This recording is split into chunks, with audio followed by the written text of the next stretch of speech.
여러분 반갑습니다. 말씀의 빛 새벽 묵상 시간입니다. 오늘은 2월 21일 부터 24 일까지 본문 4 일치 본문인데 요한복음 7장 1 절부터 52 절까지를 살펴보도록 하겠습니다. 여러분 요한복음 7 장은 굉장히 중요한 의미가 있습니다. 왜냐하면 생명 신학의 정수가 이 요한복음 7 장에 담겨 있기 때문입니다. 요한복음 7 장의 절기는 초막절입니다. 그래서 이 초막절을 중심으로 예수님께서 생명을 전달하시는 이 생명의 근원이시다 하는 것을 우리에게 가르쳐 주고 있습니다.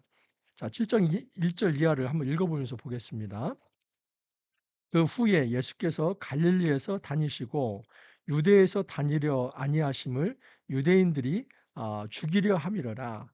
예수님께서 갈릴리에서 주로 사역을 하시고 유대로 이제 다니려 아니하셨던 이유가 유대인들이 예수님을 죽이려 했기 때문이다라고 얘기를 합니다.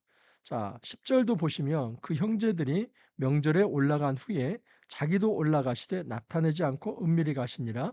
명절 중에 유대인들이 예수를 찾으면서 그가 어디 있느냐 하고, 이 유대인들이 왜 예수님을 찾습니까? 예수님을 잡아서 죽이고 싶은 마음이 있었기 때문에 예수님을 찾았던 것입니다. 그래서 예수님은 이 명절에 지금 올라가지 않고 있는데 예수님의 형제들, 친형제들입니다. 친형제들이 예수님께 딴지를 겁니다. 3절 이하를 보면 2절부터입니다. 유대인의 명절인 초막절이 가까운지라. 그 형제들이 예수께 이르되 당신이 행하는 일을 제자들도 보게 여기를 떠나 유대로 가소서. 스스로 나타나기를 구하면서 묻혀서 일하는 사람이 없나니 이 일을 행하려 하거든 자신을 세상에 나타내소서 하니 이는 그 형제들까지도 예수를 믿지 아니함이로라.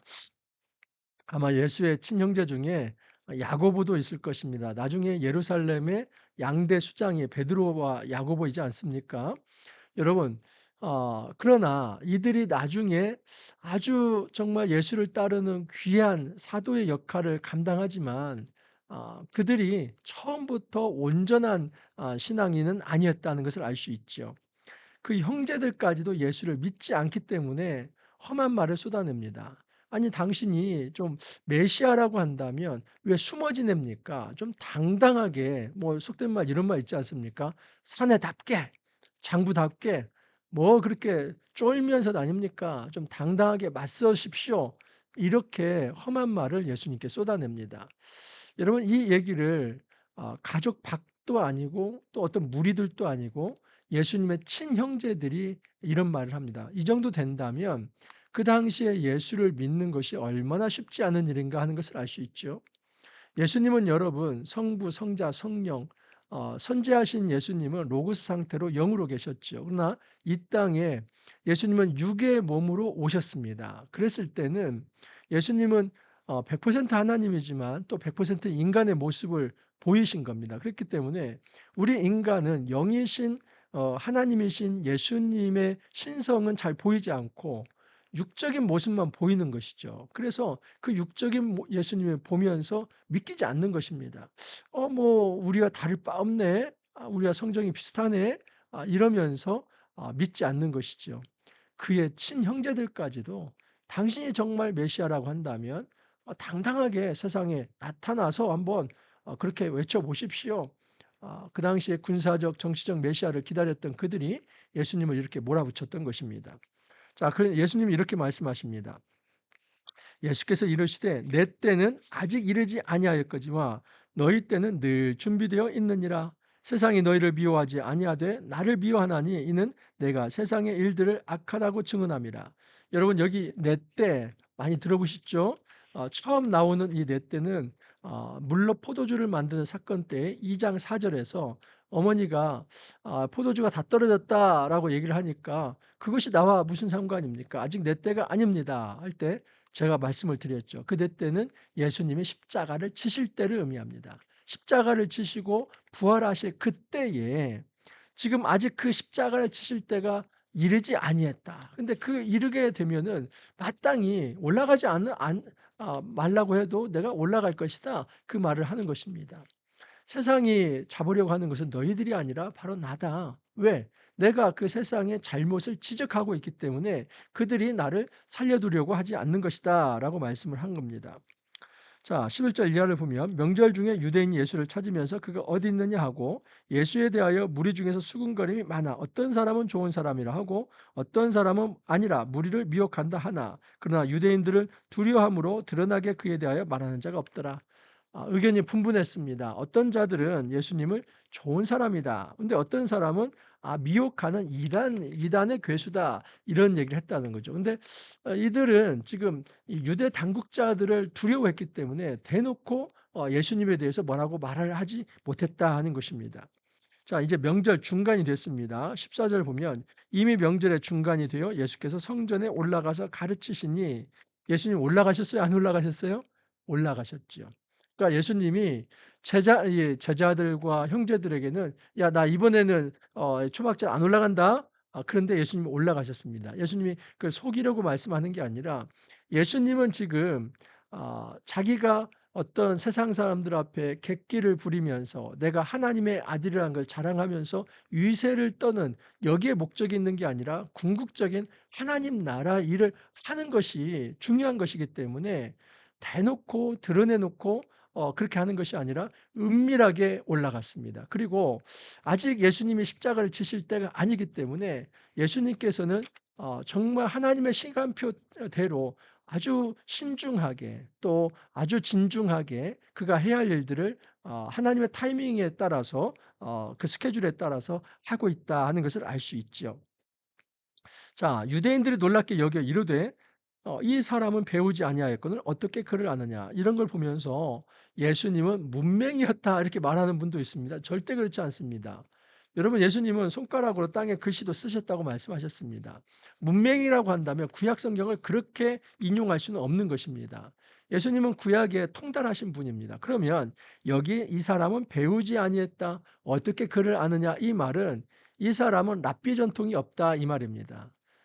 이 랍비 전통이라는 것은 모세로부터 교육받은 누구, 뭐 여호수아겠죠. 또 여호수아에게 교육받은 누구. 그래서 뭐 무슨 파 이런 어떤 샤마이파, 힐렐파 이런 랍비의 가문이 있습니다.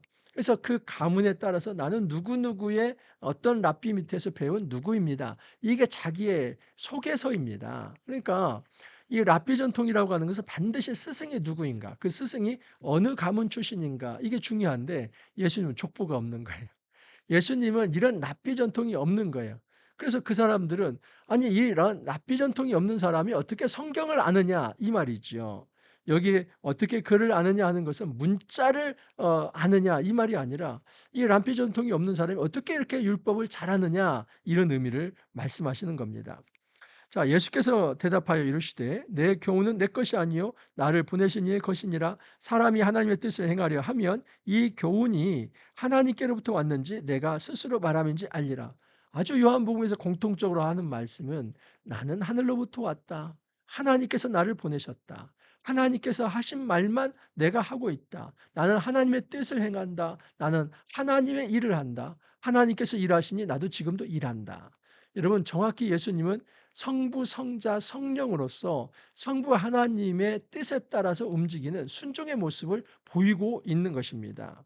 그렇기 때문에 내가 하늘로부터 왔는데 나를 받아들이지 않는다는 것은 너희들은 하나님께로부터 태어난 자가 아닌 하나님의 선택 밖의 사람이라는 것을 말을 하는 겁니다. 모세가 17절 한번 이것도 약간 이 오해하시는 분이 있는데 한번 말씀드리겠습니다. "사람이 하나님의 뜻을 행하려 하면 이 교훈이 하나님께로부터 왔는지 내가 스스로 말함인지 알리라." 좀 말이 이상하죠. 이게 무슨 얘기냐면 하나님의 뜻을 행하려는 마음이 있는 사람, 그 사람은 그 말씀이 하나님께로부터 왔음을 깨닫는다, 이런 의미입니다. 이게 무슨 얘기냐면 정말 하나님의 뜻을 행하는 사람이라고 한다면, 그런 마음이 있다면 그 말씀이 하나님께로부터 왔다는 것을 안다는 거예요. 그럼 역으로 말하면 어떻게 되는 겁니까? 역으로 말하면 하나님의 뜻을 행하지 않기 때문에 지금 그 말씀이 하나님께로부터 왔다는 것을 모른다는 거예요. 그러니까 예수님이 하나님께로부터 왔다는 것을 모른다는 것은 그들에게는 말씀도 없고 또 하나님의 뜻을 행하려고 하는 의지도 없다 하는 것을 예수님께서 이렇게 표현을 한 겁니다. 모세가 너희에게 율법을 주지 아니하였느냐? 너희 중에 율법을 지키는 자가 없도다. 너희가 어찌하여 나를 죽이려 하느냐? 여러분, 이 베데스다 연못가에서 예수님께서 안식일에 병을 고치셨죠. 근데 그것 때문에 지금 예수님을 이렇게 죽이려고 한 거 아닙니까? 거기에서 이제 논쟁이 붙은 겁니다. 그러니까 예수님은 선한 일을 했는데 예수님을 죽이려 합니다. 그래서 예수님이 뭐라고 했습니까? 정말 누가 율법을 어긴 거냐? 나는 하나님의 일을, 아들이 그 아버지의 일을 하는 거다. 그래서 내가 하나님의 일을 하기 때문에 안식일 날 노동하는 것은 율법을 어기는 게 아니다, 이 논리였거든요. 근데 여러분, 하나님의 일을 하는 그 예수님을 잡아 죽이려고 한다면 그들은 율법을 어기는 것이죠. 왜냐하면 하나님의 뜻을 따라서, 이 하나님 모세 오경 자체가 예수님을 지향하는 것인데, 그 메시아로 오신 예수님을 받아들이지 않기 때문에 율법을 어긴 자들은 유대인이죠. 예수님이 말씀하는 것은 뭐냐면 너희들이 율법을 지키지 않으면서 나보고 율법을 지키지 않아서 내가 너희를 죽이겠다, 이렇게 얘기를 한다는 것이죠. 무리가 대답하되 말도 안 되니까 이런 얘기를 합니다.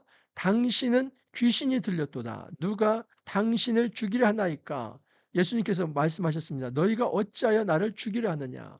그러니까 율법을 어기면서 너희가 어찌하여 나를 죽이려 하느냐? 그러니까 이 유대 당국자들이, 아니 이 사람 귀신 들렸네, 미쳤네, 우리가 언제 당신을 죽이려 했다는 말인가? 여러분, 이 말이 거짓말일까요, 아닐까요? 실제로 이들 말대로 이들이 예수님을 죽이려 한 적이 없습니까? 5장 16 절에서 18절 한번 보십시오. 5장 16절 18절 보시면 이런 말씀이 있습니다. 5장 16절 18 절을 보면 그러므로 안식일에 이런 일을 행하신다 하여 유대인들이 예수를 박해하게 된지라. 예수께서 그들에게 이르시되 내 아버지께서 이제까지 일하시니 나도 일한다 하시매, 유대인들이 이로 말미암아 더욱 예수를 죽이고자 하니 이는 안식일을 범할 뿐 아니라 하나님을 자기 친아버지라 하여 자기를 하나님과 동등됨으로 삼으심이로라. 이것을 놓고 본다면 여러분, 유대인은 예수님을 죽이려 했습니까, 안 했습니까? 했지요. 근데 발뺌을 하는 겁니다. 우리는 당신을 죽이려고 한 적이 없습니다. 거짓말한 것이죠. 뻔뻔한 거짓말을 하면서 예수님을 죽이려고 합니다. 이것은 그들이 율법을 어기고 있는 불법자라고 하는 것을 말을 하는 것입니다. 그러므로 너희가 안식일에도 사람에게 할 일을 행하느니라. 모세의 율법을 범하지 아니하려고 사람이 안식일에도 할례를 받는 일이 있거든 내가 안식일에 사람의 전신을 건전하게 한 것으로 너희가 내게 노여워하느냐? 여러분, 난지 8일 만에 그 8일이 안식일에 걸리면 할례 행합니까, 안 합니까? 유대인들은 안식일에도 할례를 행했습니다. 왜냐하면 그 할례를 행하라는 그 말씀이 안식일 법규보다도 더 위에 있기 때문입니다. 그러면 할례를 행하는 건 노동 아닙니까? 그것도 노동 아닙니까? 그런데 그 할례를 행하는 것은 괜찮다 하면서 안식일 날 생명을 살리는 일에 대해서는 그것이 노동이라고 하면서 그것을 이제 정죄하는 것은 모순이고 잘못된 것이다. 그런 식으로 이중잣대를 가지고 너희들이 가지고 있는 전통으로 나의 행위를 정죄하려고 한다면 그것 자체가 율법을 어기는 거다, 예수님께서 말씀하십니다. 그러면서 외모로 판단하지 말고 공의롭게 판단하라. 어떤 너희들이 이 율법적 형식주의에 갇혀서 살지 말고 진짜 율법의 정신이 무엇인 줄 알고 그것을 행하라 말씀을 한 겁니다. 자, 7장 25절 이하를 보면 예루살렘 중에서 어떤 사람이 말하되 이는 그들이 죽이고자 하는 그 사람이 아니냐 보라 드러나게 말하되 그들이 아무 말도 아니하는도다 당국자들은 이 사람을 참으로 그리스도인 줄 알았는가. 예루살렘 중에 어떤 사람들이 이렇게 얘기합니다. 아니 예수가 이렇게 드러내놓고 얘기를 하는데 유대 당국자들은 두 손 놓고 있네. 그러면 그들도 예수의 사역을 인정하는 건가 이렇게 비꼬는 것이죠. 자, 그러나 우리는 이 사람이 어디서 왔는지 아노라. 그리스도께서 오실 때에는 어디서 오시는지 아는 자가 없으리라 하는지라 하면서 예수가 진정한 메시아가 아니라고 하는 이유는 우리가 그가 어디 출신인지를 알기 때문이다. 이 예수는 갈릴리 나사렛 출신이라고 그렇게 이해되었습니다. 사실은 이것도 옳지는 않아요. 왜냐하면 예수님이 출생을 어디에서 했습니까? 베들레헴에서 했죠. 베들레헴은 여러분 다윗의 자손이 태어날 곳입니다. 메시아 구절입니다. 베들레헴에서 다윗의 자손 이제 목자 이제 진정한 구원자가 태어날 거라. 그래서 이제 베들레헴에서 태어났다고 하면 이제 인정을 하는데 그 당시에 많은 사람들은 예수님을 베들레헴에서 태어난 것은 알지도 못하고 갈릴리 나사렛 출신이라고 하는 그거 하나만으로 예수는 메시아가 아니라고 얘기를 하는 겁니다. 예수께서 성전에서 가르치시며 외쳐 이르시되 너희가 나를 알고 내가 어디서 온 것도 알거니와 내가 스스로 온 것이 아니니라 나를 보내신 이는 참되시니 너희는 그를 알지 못하나. 사실은 이것은 이제 무리들의 무지를 드러낸 겁니다. 너희들이 나를 안다고 하나 사실은 너희들 나를 모른다. 너희들이 안다고 하는 것 그것은 내가 갈릴리 나사렛 출신이라고 하는 것 그것만 말하는 거지. 하지만 나는 갈릴리 나사렛 출신이 아니라 하늘로부터 왔다. 하나님께서 나를 보내셨다. 근데 너희들이 그것을 모르고 있다. 예수님은 지금 이제 그 무리들의 무지를 드러내고 있습니다. 나는 아노니 이는 내가 그에게서 났고 그가 나를 보내셨음이라 하시니 예수님은 그들의 무지와 다르게 바른 인식을 가지고 있음을 얘기합니다. 예수님은 하늘로부터 오신 자임을 알고 있고 그리고 하나님께서 하나님의 역사가 세례 요한이 또 정말 이제 모든 여러 여건이 율법이 말씀이 예수님에 대해서 증언했다 하지 않습니까? 자, 30절 이하를 보면 그들이 예수를 잡고자 하나 손을 대는 자가 없으니 이는 그의 때가 아직 이르지 아니하였습니다. 그래서 하나님의 이 시간표가 아직 십자가를 지실 사건이 아니기 때문에 예수님께서 이렇게 강하게 말씀하셔도 아직 예수님께 손대는 자가 없었습니다. 예수를 믿고 말하되 그리스도께서 오실지라도 그 행하실 표적이 이 사람이 행한 것보다 많으랴 하면서 예수에 대하여 무리가 수군거리는 것이 바리새인들에게 들린지라 대제사장들과 바리새인들이 그를 잡으려고 아랫사람들을 보냈습니다. 그래서 사내들인 공회가 아마도 이제 성전 경비대를 파송을 했을 것입니다. 예수께서 이르시되 내가 너희와 함께 조금 더 있다가 나를 보내실 이에게로 돌아가겠노라. 너희가 나를 찾아도 만나지 못할 터이요 나 있는 곳에 오지도 못하리라 하시니 이에 유대인들이 서로 묻되 이 사람이 어디로 가기에 우리가 그를 만나지 못하리요 헬라인 중에 흩어져 사는 자들에게 가서 헬라인을 가르칠 터인가. 예수님께서 말합니다. 아직은 내 때가 아니기 때문에 조금 더 있다가 내가 십자가를 지고 하나님께 돌아갈 것이다. 근데 그 말을 이해를 못하고 뭐 조금 있다가 다른 데 간다는데 아마 헬라인에게로 가는 건가? 뭐 이런 얘기를 했다는 것이죠. 그래서 유대인들은 철저히 어둠에 있고 빛을 거부하면서 그들은 무지 가운데 있었다 하는 것을 알 수 있습니다. 자, 이제 7장 37절 이하를 한번 보겠습니다. 이게 인제 사실은 핵심 요절입니다. 37 절부터 39절 제가 읽어 드립니다. 명절 끝날 곧 큰 날에 예수께서 서서 외쳐 이르시되 누구든지 목마르거든 내게로 와서 마시라. 나를 믿는 자는 성경의 이름과 같이 그 배에서 생수의 강이 흘러나오리라 하시니 이는 그를 믿는 자들이 받을 성령을 가리켜 말씀하신 것이라. 예수께서 아직 영광을 받지 아니하셨으므로 성령이 아직 그들에게 계시지 아니하시더라. 이 명절 끝날은 초막절 마지막 날이라고 볼 수 있습니다. 여러분 초막절은 7월 15일에 시작이 됩니다. 그래서 2일 동안 초막절이 진행이 되고 제8일째에 다시 한번 성회로 모이게 됩니다. 자, 그런데 이 초막절 때에 두 가지 큰 일을 합니다. 2일 동안에 네 개의 큰 등대, 금등대를 네 개를 세워서 엄청나게 큰 빛을 이제 냅니다. 그래서 뭐 속설에 의하면 예루살렘 전체가 밝을 정도로 성전에서 큰 빛을 냈다고 합니다. 그 네 개의 등대에. 또 하나, 또 하나는 매일 실로암 물가에 가서 한 번씩 물을 길어서 제단에 붓습니다. 그래서 제단 주위를 한 바퀴 돕니다. 그런데 마지막 1 회째는 물을 한 번 붓지만은 7 번을 그 제단을 돕는 의식이죠. 마치 여리고성 전투와 비슷하죠. 여리고성 전투를 이제 매일 한 번씩 돌다가 제7 일째에 7번 도는 거나 비슷한 거죠. 그러듯이 이 물 붓는 의식을 합니다. 이 물 붓는 의식을 하는 것은 어디에서 연유한 거냐면 여러분 광야 때에 반석에서 물이 나오지 않습니까? 이 초막절이라고 하는 것 자체가 이스라엘이 출애굽하고 광야에 머물 때에 그 초막 이 어떤 텐트 생활을 한 것을 기념하기 위한 겁니다. 이 광야 생활 동안에 하나님 우리를 지켜 주셨다. 근데 그때에 광야에서 물을 주신 하나님에 대한 감사의 표시. 또 불기둥이죠. 이 광야에서 구름 기둥과 불기둥으로 우리를 지켜 주셨다. 그래서 초막절에 이 두 가지를 합니다. 자, 그래서 나는 세상의 빛이라 하는 거, 이 초막절의 연장선에서 8 장에서 나는 세상의 빛이라고 하는 메시지가 나오는 거고, 이 초막절에서는 물의 메타포가 나오는 겁니다. 물. 그래서 물에서 예수님이 가져오신 건 뭐냐면 나를 믿는 자는 성경의 이름과 같이 그 배에서 생수의 강이 흘러나오리라.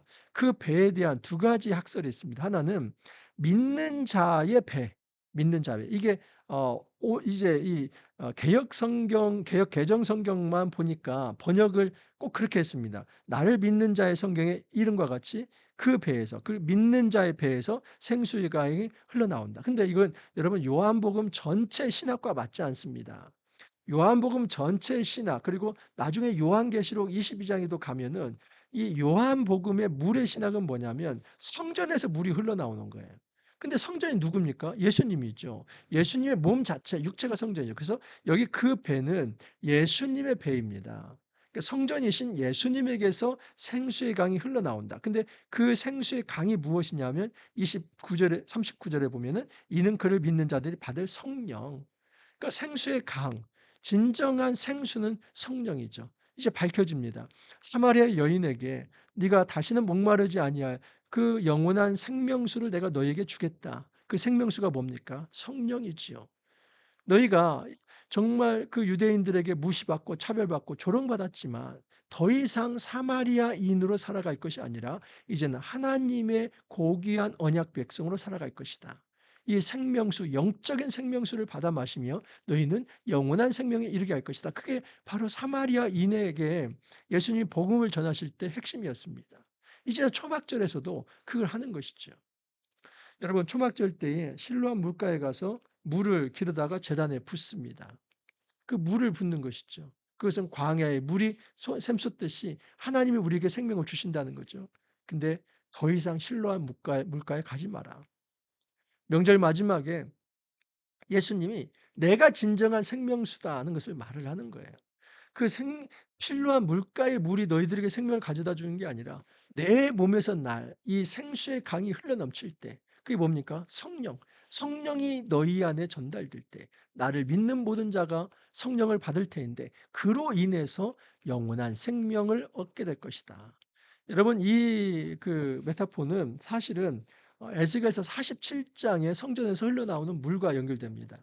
그 에스겔서는 포로기의 백성이 이제 포로기에서 끝나는 비전을 바라보는 겁니다. 포로에서 끝나서 해방이 되어서 고토 이제 예루살렘으로 돌아가서 정결하게 씻음을 받고 그곳에서 성전을 지을 것이라는 그 이제 비전이 에스겔을 통해서 전달됩니다. 그래서 에스겔서에 보면 에스겔 10장에서는 하나님의 영광이 부패한 성전을 떠납니다. 하지만 이제 에스겔서 후반부는 뭐냐면 그 성전이 다시 건축이 되는 겁니다. 그리고 하나님의 영광이 그 성전으로 돌아오는 것이죠. 근데 그 성전에서 뭐가 흘러나오냐? 물이 흘러나옵니다. 그래서 성전 이제 그 보좌로부터 물이 흘러나와서 문지방을 적시고 그 물이 계속 물줄기가 되어서 요단강까지 내려가고 사해바다로 내려갑니다. 근데 나중에 얼마나 많이 흐르는지 발목, 무릎, 허리가 아니라 헤엄칠 정도로 그렇게 물이 흘러나온다는 것이죠. 그게 바로 생명수입니다. 에스겔서 47장에서 의미하는 것은 이 성전이 진정한 생명을 가져다 줄 생명의 근원이 될 것이다.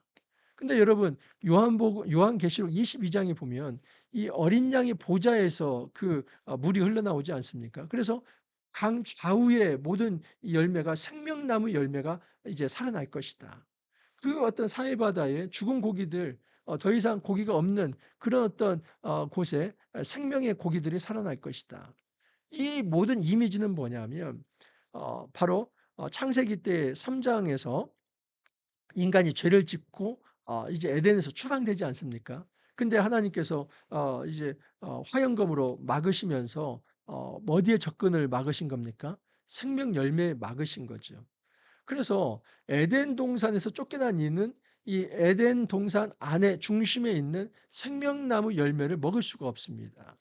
그런데 지금 에스겔서 47장과 요한복음 7장과 요한계시록 22장은 그 막혔던 에덴 동산이 열리는 겁니다. 그래서 예수님을 통해서 새 에덴, 예수님을 통해서 진정한 성전, 이 하나님의 임재를 체험하며 진정한 생명의 역사, 영생의 역사가 일어날 것이다 하는 겁니다. 여러분 오늘날 우리 교회 시대는 이 생명수를 먹는 시대입니다. 더 이상 구약 백성이 아닙니다. 더 이상 에스겔이 바라봤던 성전 그 정도가 아닙니다. 예수님이 성전이 되셔서 이 땅에 오셨고 우리가 예수님을 믿을 때 성령이 우리 안에 거하시면서 우리의 안에서 예수님의 배에서 흘러나오는 성령이 우리 안에 가득하면서 우리는 영원한 생명을 누리고 있습니다. 이 말씀을 들은 무리 중에서 어떤 사람은 이 사람이 참으로 선지자라 하며 어떤 사람은 그리스도라 하며 어떤 이는 그리스도가 어찌 갈릴리에서 나오겠느냐. 성경에 이르기를 그리스도는 다윗의 씨로 또 다윗이 살던 마을 베들레헴에서 나오리라 하지 아니하였느냐. 예수로 말미암아 무리 중에서 쟁론이 되니 그 중에는 그를 잡고자 하는 자들도 있으나 손을 대는 자가 없었더라. 왜냐하면 예수님이 아직 그의 때가 이르지 않았기 때문에 어떤 이들은 선지자, 어떤 이들은 그리스도, 근데 어떤 이들은 갈릴리에서 무슨 선한 것이 나오겠느냐 하면서 의견이 분분했다는 것이죠. 자, 45절 이하를 보면 재밌는 표현이 나오는데 아랫사람들이 예수님 대제사장들과 바리새인들에게 오니 그들이 묻되 어찌하여 잡아오지 아니하였느냐. 아랫사람들이 대답하되 그 사람이 말하는 것처럼 말한 사람은 이때까지 없었나이다 하니. 여러분 아랫사람들은 성전 수비대입니다. 이들이 정말 명령에 따라서 지금 예수를 잡기 위해서 가지 않았습니까? 그런데 빈손으로 왔습니다. 너희들 왜 빈손으로 왔냐? 예, 정말 우리가 살아생전에 이렇게 옳은 말씀, 이렇게 귀한 말씀을 전한 사람을 보지 못했습니다. 그걸 어떻게 잡아옵니까? 그 얘기를 하는 것이죠. 그러니까 여러분 아랫사람이 유대 당국자들보다 훨씬 더 낫죠. 정말 상식을 가지고 있으면 어떻게 예수님을 잡으려고 합니까?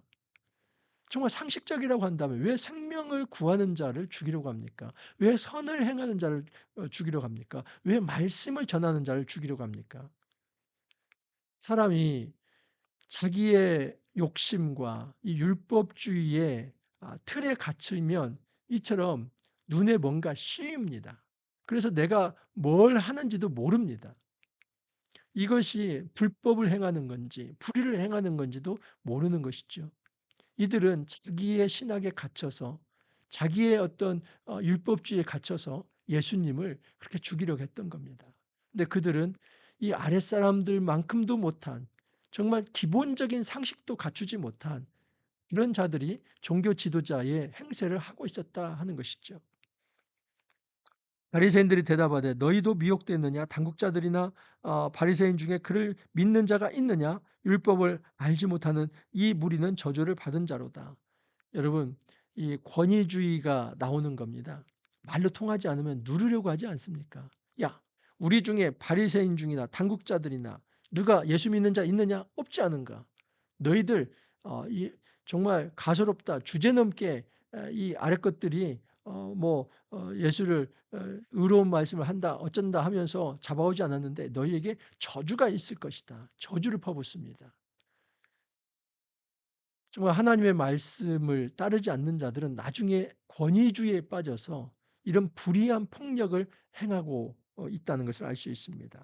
자, 그중에 원래 여러분 산헤드린 공회원은 71명입니다. 근데 그중에 한 명 니고데모만이 다른 그래도 상식과 이성을 가지고 있습니다. 니고데모는 요한복음 3 장에서 예수님을 만나서 거듭남의 문제에 대해서 배웠던 사람 아닙니까? 자, 니고데모의 성장을 볼 수 있는데 50 절을 보면 그 중에 한 사람 곧 전에 예수께 왔던 니고데모가 그들에게 말하되 우리 율법은 사람의 말을 듣고 그 행한 것을 알기 전에 심판하느냐. 니고데모가 상식적 판단을 하자 그렇게 제안을 합니다. 아니 얘기를 들어보기도 전에 왜 심판을 합니까?